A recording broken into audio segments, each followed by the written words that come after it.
Mimpi itu aneh. Kadang ketemu anjing, digigit ular, melihat bulan, dikejar-kejar orang aneh, hingga kecebur sungai sampai basah, atau sering disebut mimpi basah. Bukan gitu ya? Tapi menurutmu, apakah mimpi-mimpi itu punya arti? Kenyataannya, kita menghabiskan rata-rata sekitar 6 tahun untuk bermimpi selama hidup kita, tanpa tahu kenapa, apa tujuannya, dan apakah mimpi-mimpi kita sebenarnya punya arti. Sayangnya tidak ada satupun ilmuwan yang tahu pasti tentang semua itu. Meski begitu, setidaknya ada beberapa teori yang berusaha menjelaskan tentang mimpi yang akan coba kita selami hari ini. Siap? Berangkat. Saat kita bermimpi, kita memasuki sebuah fase tidur yang disebut dengan REM. REM adalah Rapid Eye Movement. Tahulah ya artinya. Intinya matamu bergerak cepat ke segala arah saat fase ini berlangsung. Di fase aneh ini, detak jantungmu tiba-tiba menjadi lebih cepat.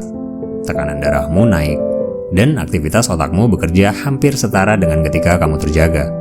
Di saat yang sama, otak melepaskan sejumlah senyawa yang membuat sebagian tubuhmu lumpuh untuk menjaga agar kamu tidak bergerak seperti halnya orang dalam keadaan terjaga. Bagian otak yang berurusan dengan emosi seperti bahagia dan rasa takut menjadi sangat aktif. Saat itulah mimpimu sering menjadi bentuk yang aneh dan kadang menakutkan. Fungsi kognitif otak, memori jangka panjang, dan kreativitas meningkat. Sedangkan bagian otak yang berhubungan dengan logika dan pengendalian diri menjadi tidak benar-benar aktif. Saat itulah semua yang kamu alami di mimpimu menjadi masuk akal. Meski di saat yang sama, kamu tidak benar-benar memahaminya. Pertanyaan besarnya adalah, kenapa otak kita melakukan hal-hal aneh seperti itu? Bukankah seharusnya tidur itu ya tidur?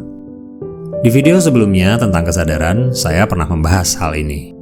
Di alam sadar kita, otak secara konstan memberi kita berbagai sinyal penting seperti rasa lapar, sakit, refleks, dan berbagai sinyal lainnya sebagai cara untuk memberitahukan kepada kita mengenai kondisi tubuh kita. Dan hebatnya, semua itu dilakukan secara otomatis tanpa melibatkan kesadaran kita. Bagaimana jika mimpi adalah salah satu sinyal yang berusaha disampaikan kepada kita secara konstan melalui pikiran bawah sadar kita? Sigmund Freud berteori bahwa mimpi adalah sebuah pintu menuju alam bawah sadar. Bayangin gunung es yang terendam jauh di bawah air yang merupakan alam bawah sadar, yang jauh lebih luas dari apa yang muncul ke permukaan sebagai alam sadar kita. Sebagian besar isi pikiran bawah sadar sering merupakan kondisi yang belum tentu sejalan dengan alam sadar. Perasaan sakit, kecemasan, konflik, bahkan gairah yang seolah berhasil disekap dalam kehidupan bawah sadar kita. Pada tahap REM, otak seperti sengaja melemahkan kekuatan yang menjaga perasaan ini dan memungkinkan kita untuk mengakses kekuatan dan bahkan ketakutan melalui mimpi kita.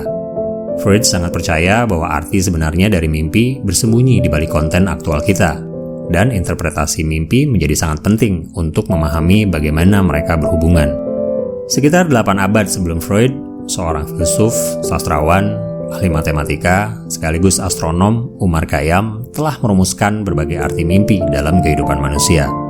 Tafsir mimpi ini bersifat spiritual sekaligus erat hubungannya dengan makna-makna simbolis yang sering digunakan manusia sebagai bentuk visual dalam kehidupan yang dapat ditelaah secara psikologis, menjadikannya sebagai metode rasional intuitif yang dapat digunakan sebagai acuan dasar sebuah interpretasi mimpi.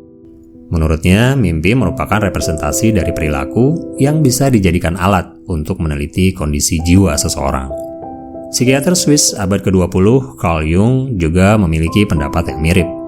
Menurutnya, alam bawah sadar dapat dikatakan sebagai gudang informasi, di mana simbol dan mimpi tertentu memiliki makna yang serupa untuk semua orang, terlepas dari budaya atau lokasi di mana orang itu tinggal. Meski cenderung bersifat subjektif, mimpi memiliki ciri-ciri yang sama. Ini dapat menjelaskan mengapa begitu banyak dari kita berbagi variasi dan tema umum yang mirip dalam mimpi kita. Dikejar orang, gigi rontok, jatuh dari ketinggian, dan seterusnya. Tema-tema umum ini hampir tidak menyentuh permukaan kompleksitas dan variasi mimpi yang tak ada habisnya, yang justru dijelaskan secara rinci tentang ciri-cirinya oleh Umar Khayyam dalam bukunya tentang tafsir mimpi. Buku ini lebih mirip seperti peta yang menjelaskan berbagai variasi dari tema mimpi beserta tafsirnya. Bahkan saat ini, praktek interpretasi mimpi secara umum banyak dipakai dalam bentuk psikoterapi modern yang berusaha memberikan dampak positif pada kesehatan mental. Dan sebuah kenyataan bahwa beberapa penemuan besar berskala dunia justru terinspirasi dari mimpi. Tahap REM adalah tahapan yang sangat unik, sebab otak kita membuat kita aktif sekaligus lumpuh dalam waktu yang bersamaan. Saya jadi teringat tentang masa kanak-kanak, yang kondisinya bisa dikatakan mirip dengan tahapan REM dalam tidur kita. Saat itu kita belum memiliki logika yang cukup kuat untuk memahami realitas dunia di sekitar kita. Nalar kita belum dibatasi oleh berbagai etika dan norma, kesepakatan dan hukum buatan manusia. Sebagai anak-anak, kita mengeksplorasi banyak hal tanpa pernah khawatir tentang batasan-batasan tertentu. Di masa itu, tidak ada yang tidak mungkin dalam dunia kita.